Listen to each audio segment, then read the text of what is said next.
तो आप में से ऐसे कितने विद्यार्थी हैं जिनको लगता है कि वो इसी वर्ष यानी 2024 में सरकारी नौकरी लग जाएंगे?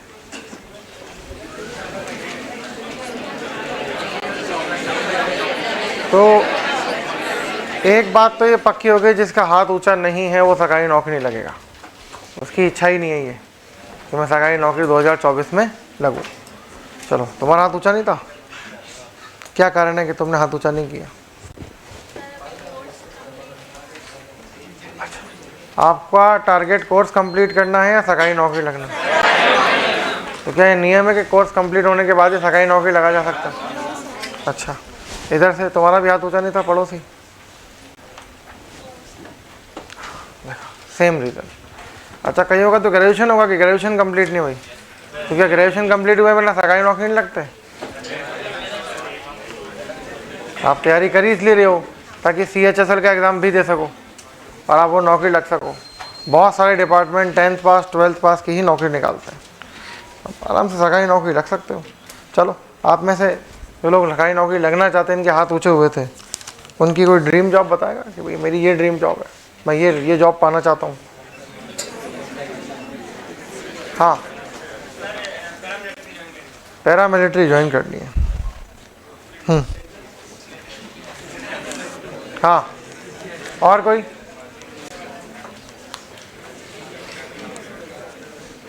इधर से नेक्स्ट, राहुल टॉपर। हाँ,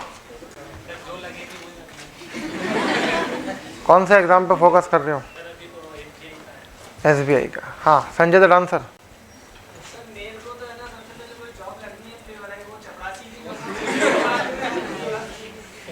अच्छा, हाँ, और कोई जो बताना था मुझे, ये मैं ही नौकरी 2024 में लग जाऊंगा? क्योंकि हाथ तो बहुत सारे ऊंचे हुए थे, तो उस वक्त दिमाग में ये बात भी सेट होगी कि मैं कौन सी नौकरी लगूंगा। Income tax department. और ALP आ गई?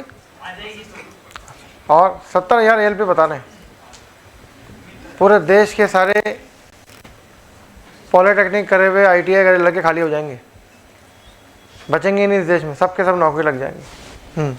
और CPO SI। हाँ, SBI के लगे मैनी मोर बैंक। और कोई? अच्छा, चलो, अपने बाकी सब लोगों से नहीं पूछ पाएंगे, बाकी लोग अपने मन में सोच लो कि मैं ये नौकरी लगना चाहता हूँ, तो लगना तो चाहते ही हो, तभी तो यहाँ बैठे हो। तो अब बात ये है कि इसके लिए आप क्या खोने को तैयार हो?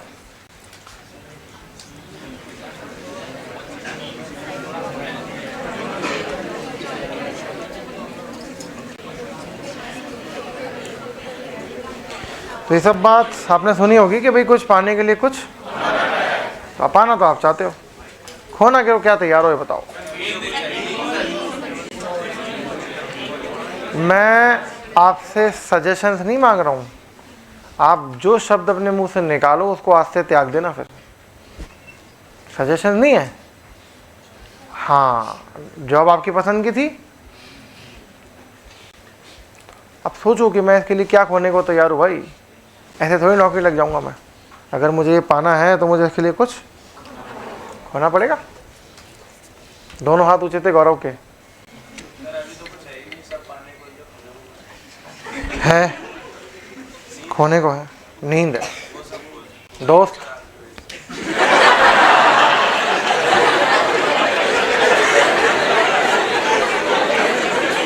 कितने घंटे पढ़ रहे हो अभी? कितने घंटे पढ़ रहे हो अभी? गुड। कितने?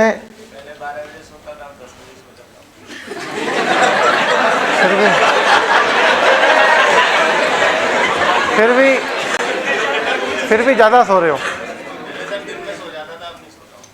फिर भी ज़्यादा सो रहे हो। मैं अमूमन 11 बजे सोता हूँ, सुबह 5 बजे उठ जाता हूँ।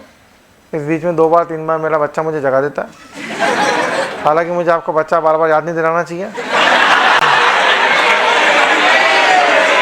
लेकिन 6 घंटे से भी कम सो पाता हूँ।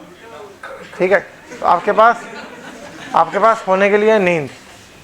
अब नींद का सेक्रीफाइस कर सकते हो, आज से नींद का। मोबाइल, देखो, क्या नींद पूरी तरह से खोई जा सकती है? तो क्या मोबाइल पूरी तरह से त्यागा जा सकता है?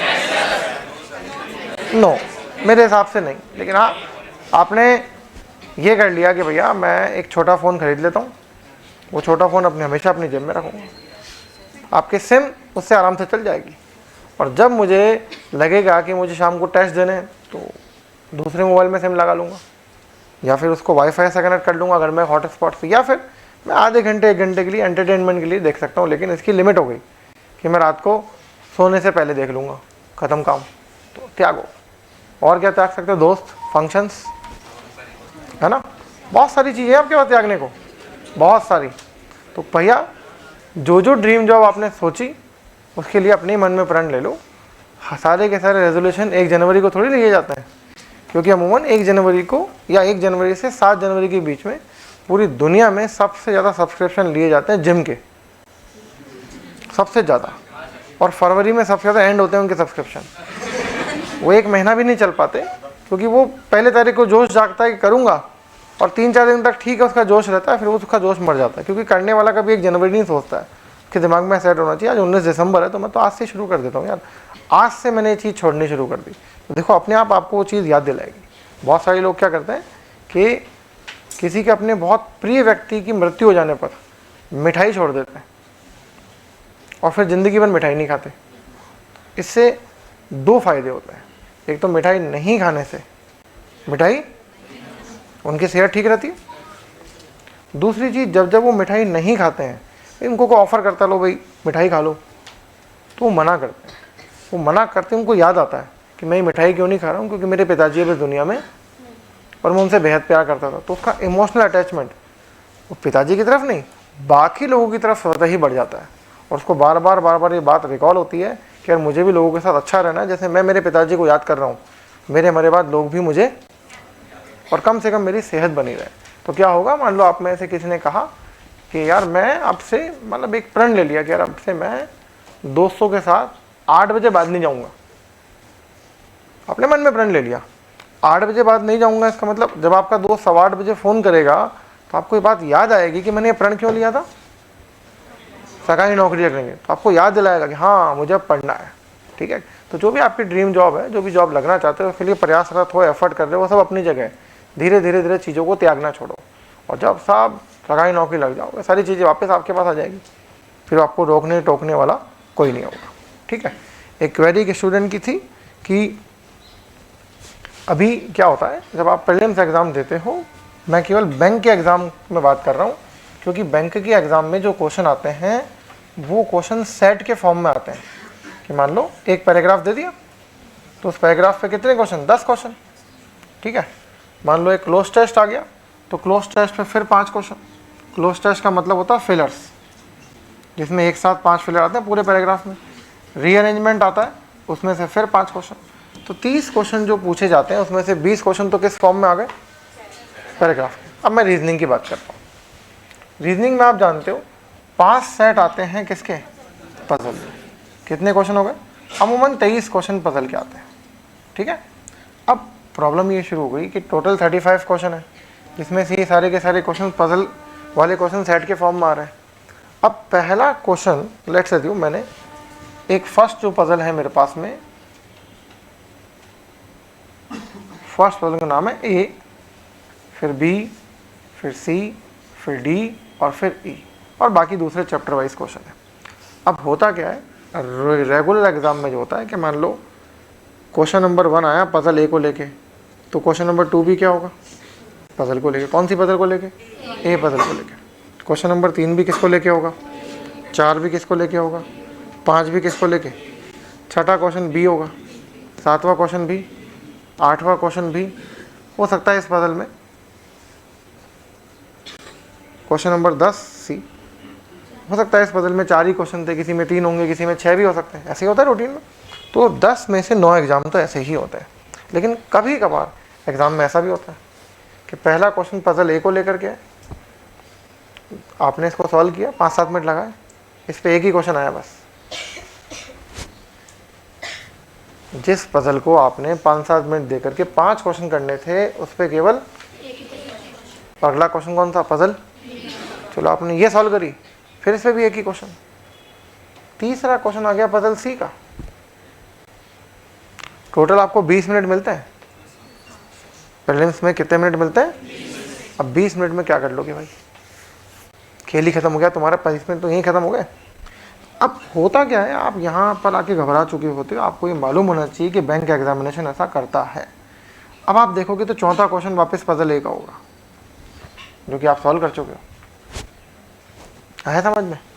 पांचवा क्वेश्चन मान लो ब्लड रिलेशन चैप्टर का दे दिया आपको। छठा क्वेश्चन वापस पजल ए का आ गया। सातवां क्वेश्चन मान लो सिलोजिज्म का आ गया। आठवां क्वेश्चन पजल बी का आ गया। कहने का मतलब यह है कि अगर 5 क्वेश्चन पजल ए के आने हैं तो 5 क्वेश्चन इसमें भी पजल ए के होंगे, पर वो सीक्वेंस से नहीं होंगे। अब वो कैसे होंगे? एट रैंडम कहीं पर भी आ जाएंगे। बात समझ में आ गई? यस और नो? कंफर्म? तो अब करें क्या? आपको किस मोमेंट पे मालूम पड़ेगा कि ऐसा हो गया? आपको सेकंड क्वेश्चन पे आते ही मालूम पड़ जाएगा मेरे साथ ये चीटिंग हो गई। ठीक है? और अकेले आप नहीं घबरा रहे हो, उस शिफ्ट में जितने लोग एग्जाम दे रहे हैं सब के सब लोग उससे घबरा रहे हैं। आपको घबराना नहीं है, आप पहले वेल इक्विप्ड होने चाहिए। आपको मालूम होना चाहिए कि मुझे इसी तरह से प्रिपरेशन करनी है। ठीक है? हम आपकी 2 तरह से प्रिपरेशन बहुत अच्छी करा देते हैं टेस्ट देते समय। दोनों तरीके मैं आपको बताऊंगा अभी।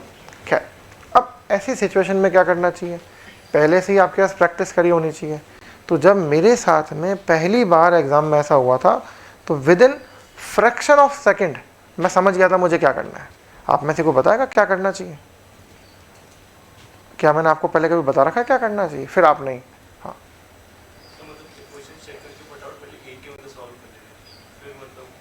गुड। और कोई? Mark for review. और कोई? ये मार्क फॉर रिव्यू के लिए मेरे से किसी बच्चे ने पूछा था, वो भी मैं अभी आपको बता दूंगा, है ना? और कोई? जो मैंने किया, मैंने क्योंकि मेरे पास A4 साइज पेपर होता ही है, तो मैंने ये A4 साइज पेपर ऐसे लिया और लेट्स अज्यूम ये पूरा का पूरा पेपर है। तो मैंने कहा पजल ए का क्वेश्चन नंबर 1 है और खट खट नेक्स्ट आगे क्लिक करता गया। फिर मैंने देखा अच्छा दूसरा क्वेश्चन किसका है? दूसरा क्वेश्चन पजल बी का है। तीसरा क्वेश्चन किसका है? ब्लड रिलेशन का है। चौथा क्वेश्चन किसका है? कोडिंग डिकोडिंग का है। पांचवा क्वेश्चन किसका है? पजल ए का है। छठा, सातवां, आठवां भी इसी का है। फिर मान लो एक और चैप्टर है उसका 9वां क्वेश्चन है, सिंगल क्वेश्चन है। 10वां क्वेश्चन मान लो पजल सी का है। सॉरी, पजल सी तो होगी, कुछ गलत कर दिया। अच्छा, कोडिंग डिकोडिंग पजल सी का है 10वां। 11वां क्वेश्चन मालूम पड़ता मुझे बी का है। 12वां क्वेश्चन भी सी का है और 13वां क्वेश्चन डी का आ गया। 14वां क्वेश्चन फिर ए का आ गया। ऐसे करके मैंने पूरे के पूरे 35 क्वेश्चन मार्क कर लिए और ये 35 क्वेश्चन मार्क करने में मुझे 2 मिनट लगेंगे। मतलब वैसे मुझे 20 मिनट मिलने थे, अब मेरे को कितने मिनट मिले? अच्छा, मेरे को अकेले को नहीं मिले, बाकी सबको तो 3-4 मिनट ही मिले, क्योंकि वो बुद्धू क्या करेंगे, वो बी कर रहे होंगे और थोड़ी देर बाद में सी कर रहे होंगे। फिर उसके बाद उनका पेपर खत्म हो चुका, वो 3 ही क्वेश्चन कर पाए। लेकिन मैंने ये 2 मिनट इन्वेस्ट करके क्या करे, मैंने 2 मिनट का त्याग करा। मैंने खो दिए मेरे 2 मिनट। मैंने कोई बात नहीं, अपना पेपर 18 मिनट का ही सही, लेकिन अब मुझे मालूम है कि चूंकि मैं पजल ए कर चुका हूँ तो ये वाले तो 5 कर लूँगा फटाफट, है। फिर मुझे मालूम है कि अगर मैं पजल बी ट्राई कर रहा हूँ तो बी पे भी 5 क्वेश्चन है, तो अगर मैं बी पे जाना चाहता हूँ तो मुझे सारे के सारे क्वेश्चन कर लेने हैं। वही बात समझ में? तो मेरे पास जब भी सब कुछ लिखा हुआ होगा तो अब मुझे बार बार इधर उधर ढूंढना नहीं पड़ेगा कि मुझे कौन से क्वेश्चन नंबर पर जाना है, क्योंकि वहाँ पे क्वेश्चन पैलेट बना हुआ है जिससे आप सीधे ही क्वेश्चन नंबर पर पहुँच सकते हो। बात समझ में आ गई? यस और नो? क्लियर है तुम्हारा डाउट, है ना? तो तुम्हें मेंटली इस बात के लिए प्रिपेयर होना चाहिए। अब हम आपको टेस्ट में 2 तरह से प्रिपेयर कर देते हैं। देखो, अमूमन किसी भी एग्ज़ाम में जो ऑप्शन आते हैं वो बहुत आसान आते हैं, बहुत आसान। जैसे मान लो किसी से पूछा गया कि भाई 12 का स्क्वायर क्या है, अब सब जानते हैं क्या आंसर है। अब होता क्या है कि रूटीन एग्जाम में तो क्वेश्चन ऐसे आते हैं, ये पहला ऑप्शन, नाम वाम नहीं लिखा होता 1 2 3 4 5, नाम नहीं लिखा होता है, क्या लिखा होता है, केवल गोला बना होता है, उस पर आपको फिल कर देना है, यही होता है। मान लो यहाँ आया 169, सेकंड आ गया 144, थर्ड आ गया 196, फोर्थ आ गया नन ऑफ दीज और फिफ्थ आ गया लेट्स अज्यूम 121, है। ये तो रेगुलर पैटर्न है, लेकिन हम आपको जो टेस्ट देते हैं उस पैटर्न पे आते ही नहीं है। हम आपको टेस्ट देते हैं इस पैटर्न के ऊपर कि first option 169, second option 144, third option 196, fourth option none of these और फिफ्थ ऑप्शन 121। ये तो केवल क्वेश्चन है, ऑप्शन आप शुरू होते ना। तो पहले दिन आपको बड़ी दिक्कत आई होगी, मतलब यहाँ लिखा हुआ था फर्स्ट, सेकंड, फोर्थ, हमेशा ही ऊपर नीचे होते हैं। तो ये मैंने गलत लिख दिया फर्स्ट सेकंड, मतलब आपको ये बात पक्की का आंसर सेकंड पे नहीं मिलेगा। सेकंड यहाँ पड़ा होगा, यहाँ थर्ड होगा, यहाँ फोर्थ होगा, यहाँ फिफ्थ होगा, यहाँ फर्स्ट होगा, ऐसे ही होता है ना। तो अब आप क्या, अब जब आपने पहले दिन ये टेस्ट दिए होंगे तो गलती हुई होगी, दूसरे तीसरे क्वेश्चन में आप समझ गए, मतलब ये कंसेप्ट इतना आसान था कि मेरे को समझाने की जरूरत भी नहीं थी कि आपको ये करना है, आपके अपने आप समझ में आ गया। पर ये वाला जो कंसेप्ट है ना, जिसमें ये तो हमने केवल ऑप्शन स्विच करें, क्या करें, यहाँ पर क्या हुए, क्वेश्चन ही स्विच हो गए। क्वेश्चन स्विच होने पर आपको ये करना है। आई बात समझ में, यस और नो? चलो बहुत बढ़िया। थोड़े दिन पहले एक विद्यार्थी ने और पूछा था कि सर वो वहाँ एग्ज़ाम में कितने तरह के ऑप्शन अपने को मिलते हैं। तो मैं आपको बता दूं कि अगर आप अपने मोबाइल एप्लीकेशन के ऊपर, मोबाइल के थ्रू अगर आप टेस्ट दे रहे हो तो फिर ठीक है, आप केवल और केवल प्रैक्टिस कर रहे हो किसकी, रेलेवेंट टॉपिक की। जो भी टॉपिक का टेस्ट आपके पास में, केवल उसी का रिवीजन हो रहा है, केवल उसी की प्रैक्टिस हो रही है। लेकिन यही टेस्ट अगर आप मोबाइल पे नहीं देके कंप्यूटर पे दो तो पहली चीज़ वो जो प्रैक्टिस टॉपिक की हो रही है वो तो हो ही रही है। दूसरी चीज़, आप एक्चुअल एटमॉस्फेयर में आ गए हो। तो आप क्या कर सकते हो, आप अपना माउस चलाने की प्रैक्टिस कर सकते हो, क्योंकि वहाँ स्क्रॉल नहीं होगा, वहाँ क्या काम करेगा, माउस। और वो प्रैक्टिस आप कर सकते हो आपके नॉन वर्किंग हैंड से। किससे? Non working hand. जैसे मैं राइट हैंडेड हूँ, है ना, तो मेरा नॉन वर्किंग हैंड कौन सा हुआ? स्टूडेंट क्या करता है एग्ज़ाम में, अपने 3 से 4 मिनट ऑन एन एवरेज केवल माउस और पेन, माउस और पेन, है ना, कंप्यूटर स्क्रीन पे क्वेश्चन देखा, माउस चलाया, अच्छा फिर लिखने बैठ गया। इसी हाथ से पेन है, इस हाथ को लेके क्यों आया भाई? इसको घर छोड़ था। जब तू इस हाथ से पूरे घंटे कुछ नहीं करा तो उसको लेके क्यों आया? घर छोड़ के आता है, इसको क्या काम है इसका? मैं हमेशा हर एग्जाम में क्या करता था, माउस चलाता था, ये क्वेश्चन देख रहा हूँ और ये क्वेश्चन लिख रहा हूँ, सॉल्व। उसको उधर कर लो। राहुल गांधी के फैन हो क्या?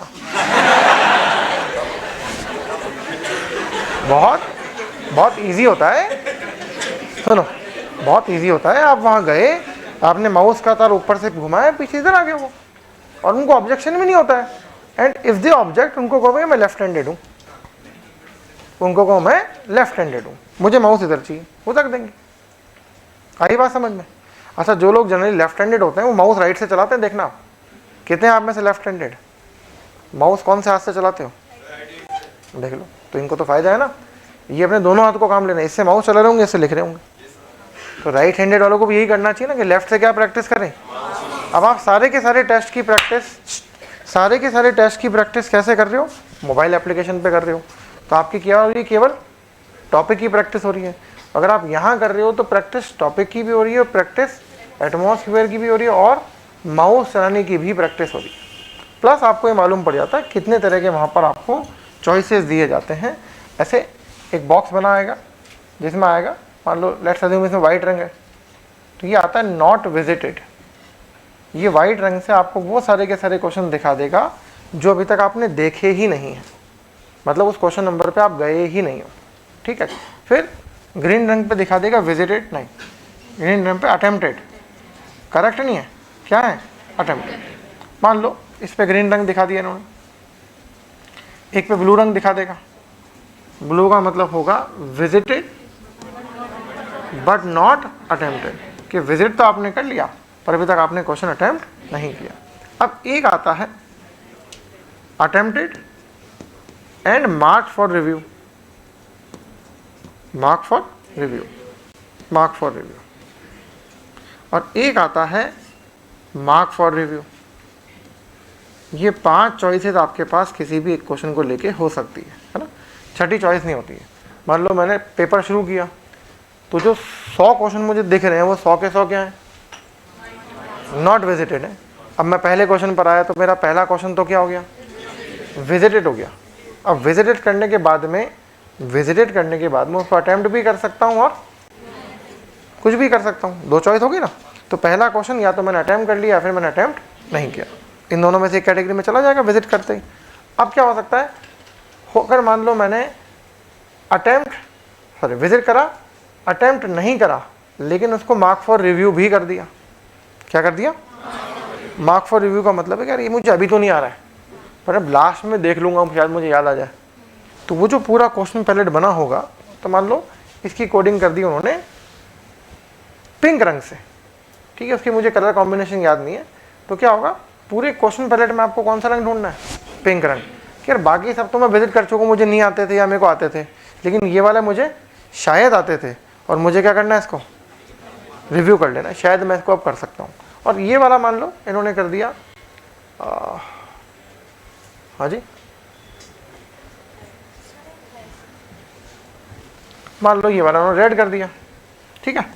तो इसमें मैंने क्वेश्चन अटेम्प्ट भी कर लिया है और मार्क फॉर रिव्यू भी कर लिया है, मतलब मैंने इस ऑप्शन में मार्क कर रखा है, थर्ड ऑप्शन मेरा सही है। तो अगर मान लो मैं इस क्वेश्चन को वापस नहीं भी देख पाया, तो वो क्या करेंगे, मेरा थर्ड ऑप्शन सही मान लेंगे, मेरा अटेम्प्टेड क्वेश्चन मान लिया जाएगा। तो अटेम्प्ट भी कर चुका हूँ और मार्क फॉर रिव्यू भी हो चुका है, और अटेम्प्ट नहीं करा है लेकिन मार्क फॉर रिव्यू कर दिया। विजिट, देखो विजिट करने के बाद ही तो मार्क कर सकता हूँ ना, उससे पहले तो मार्क ही नहीं कर सकता हूँ। तो मुझे बाद में इसको स्क्रूटनाइज करने में बहुत आसानी होगी, ठीक वैसे ही जैसे मुझे यहाँ आसानी हो रही थी। मैंने मेरे पेपर पे लिख लिया ना कि ए पजल के कौन कौन से क्वेश्चन है, बी पजल के कौन कौन से क्वेश्चन है, सी पजल के कौन कौन से क्वेश्चन है, ठीक है। तो मैं जो पजल सॉल्व कर लूँगा उसी के आगे पीछे के सारे क्वेश्चन ढूंढ ढूंढ के सॉल्व कर लूँगा, ठीक है। लेकिन ये आप अपने कागज़ पे लिख रहे हो, ये आपको वहाँ एग्ज़ाम में लिखा हुआ मिलेगा एज इट इज़, तो आपको मालूम पड़ जाता है ये क्वेश्चन मैंने किया, ये क्वेश्चन मैंने नहीं किया। अच्छा, ऑफलाइन एग्जाम में कैसे ढूंढते हो, ऐसे ढूंढते हो ना, ये हो गया, ये नहीं हो गया, ये ऐसे ढूंढते हो ना, यहाँ ढूंढने की ज़रूरत नहीं पड़ेगी, क्योंकि ये काम आपके लिए कंप्यूटर कर रहा है। आगे बात समझ में। तो पहले आपके ही बैच में किसी ने पूछा था कि सर ये क्या होता है वगैरह वगैरह, तो मैंने उसको पूरा एलॉबरेट कर दिया। इस संबंधित कोई और डाउट किसी का हो तो पूछ सकते हो, है किसी का और डाउट, है ना। तो अपने आप को ऑलरेडी वेल इक्विप्ड रखो, और ध्यान रखो कुछ पाना है तो कुछ खोने के लिए तैयार रहो। धीरे धीरे डे बाय डे एक एक करके सब चीज़ें छोड़ते जाओ, सब छोड़ दो, तो आपके पास पढ़ने का ही टाइम बचेगा, है ना। और गौरव आप इंटेलिजेंट हो, लेकिन अगर भी आप 7.5 घंटे सो रहे हो तो ज़्यादा है। कम खाओ, गम खाओ, कम सो, है ना। ज़्यादा खाओ, भाव खाओ। कम खाओगे तो ज़्यादा पढ़ाई हो पाएगी, ज़्यादा खाओगे तो कम पढ़ाई हो पाएगी, ठीक है। चलो।